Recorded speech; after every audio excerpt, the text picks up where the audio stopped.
ከቅርብ ጊዜ ወዲህ አዲስ አበባ እጅግ በጣም በርካታ የሆኑ የስፖርት ማዘውተሪያ ስፍራዎችን በመገንባት ወጣቶች በአእምሮና በአካል ብቃት የበለጸጉ የጎለበቱ እንዲሆኑ የማድረግ ስራዎችን እያከናወነች ትገኛለች። ከዚህም ጎን ለጎን ደግሞ በተለይም በረፍት ቀናት የተመረጡ ጎዳናዎችን በመዝጋት በርካታ ወጣቶች ስፖርታዊ እንቅስቃሴ እንዲያደርጉ እየተደረገ ይገኛል። ዛሬም እኛ በዚህ በቸርችል ጎዳና የተለያዩ ስፖርታዊ እንቅስቃሴዎችን እያደረጉ ከሚገኙ ወጣቶች ጋር ቆይታ እናደርጋለን። ይህ መንገድ ባይዘጋ ኖሮ እኛም እዚች ጋር ባልተገኘን ነበረ፣ እንቅስቃሴ ባላደረግን ኖሮ ነበረ። እዚች ጋር ብዙ ዘርፈ ብዙ አለው። ምክንያቱም ይሄኔ በዚህ ሰዓት የምታገኘኝ ሰፈር ላይ ድንጋይ ላይ ቁጭ ብዬ ወይ የሆነ ነገር ነበር። እንደምታዩም ደግሞ ለጤንነታችንም ደግሞ ከምንም በላይ አስፈላጊ ስለሆነ መዘጋጁ ለኛ በጣም አሪፍ ነው ብዬ አስባለሁ። እዛ ጋር ብታይ አዛውንት አለ፣ እዚህ ጋር በልጅ እድሜ ያለ ሁሉም ረሃ ሆኖ እሁድን ጥሩ ስፖርት ሰርቶ ሰኞ በአግባቡ ወደ ስራው ትምህርት ቤት የሚሄደው በነቃ ሁኔታ ነው ወደ ትምህርት ቤቱ የሚሄደው። ስለዚህ አስፈላጊነቱ ሚናው እጅግ የጎላ ነው። ለምን ሰው ምግብ እንደማይተው ሁላ ስፖርት መተው የለበትም። ለምን ከጤናው ጋር የተያያዘ ነገሮች ስላሉ። ስለዚህ ይሄንን በማድረጉ መንግስት በጣም ትልቅ ነገር ነው ያደረገው። ትልቁን ደረጃ የሚይዘው ጤንነትን ለመጠበቅ ነው። አይምሮን ብረሽ ያደርጋል።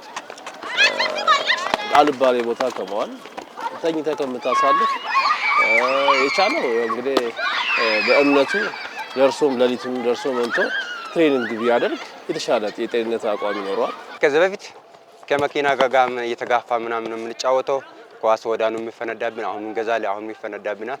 ብዙ ችግርን ለመኪና አደጋ በጣም ቅርብ ነበረ። አሁን ግን ዝቅ ሆኖ ልጆች በቃ እሁድ በረፍታቸው በነፃነት እዚህ የሚጫወተው በጣም እንዝናናለን፣ የምንደሰትበት ነው።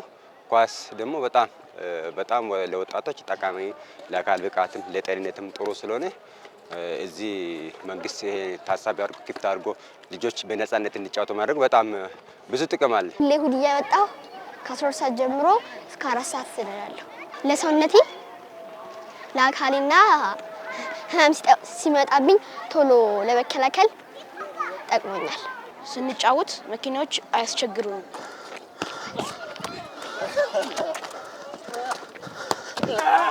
ጥሩ ጤንነት ይዘ አቋምን ጠብቀ ጤናህን ይዘ ለነገ ደግሞ ለስራ ደግሞ ብሩህ አይምሮ ይዘ እንድትወጣ ያደርጋል። ስፖርት አለመስራት በጣም በሽተኛ ሆነ ሰው ዛሬ በቤቱ አመጋገብ ባለመጠበቁ ስፖርት ባለመስራቱ ዛሬ ደም ግፊት ሰው በህዝባችን የተጫወተ ነው። ስኳር ምን ይቆጥራል? በቃ በሽታ በሙሉ ዛሬ በጣም በሰው ከመቀመጥባችን ነው። ስፍራው ከትራንስፖርት እንቅስቃሴ ነፃ ከመሆኑ ጋር ተያይዞ ሁሉም የህብረተሰብ ክፍል በነፃነት ስፖርታዊ እንቅስቃሴዎችን እንዲያደርግ እድል ሰጥቷል። በተለይም ደግሞ ጊዜያቸውን የረፍት ጊዜያቸውን በአልባሌ ቦታ ለሚያሳልፉ ወጣቶች ደግሞ እንዲህ አይነት መሰል ስፍራዎች ላይ በመገኘት ለአእምሮም ለጤናም የሚጠቅመውን ስፖርታዊ እንቅስቃሴ እንዲያደርጉ ወጣቶቹ መልእክታችን ይድረስ ይላሉ።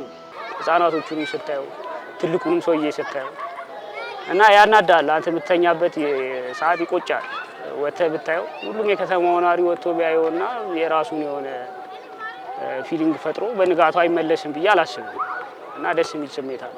በርካታ ሰዎች አሁን ለበሽታ ምናምን ከታሙ በኋላ ብቻ ነው ወደ ሐኪም ቤት ምናምን የሚሄዱትና ግን ራሳቸውን ቀደም ብሎ አካል ብቃት እንቅስቃሴ ቢያደርጉ ስፖርት ለጤናው የሚሰጠው ሚና የጎላ ነው። ቀደም ብሎ ሆስፒታል አንዳንድ ቦታ ከመሄዱ በፊት ራሱን በደንብ ረሃ ያደርጋል። ሌላው ይቅርናኛውን እዚህ ታጥበን ከሄድን በኋላ የሚሰማን ስሜት በጣም የተለየ ነው።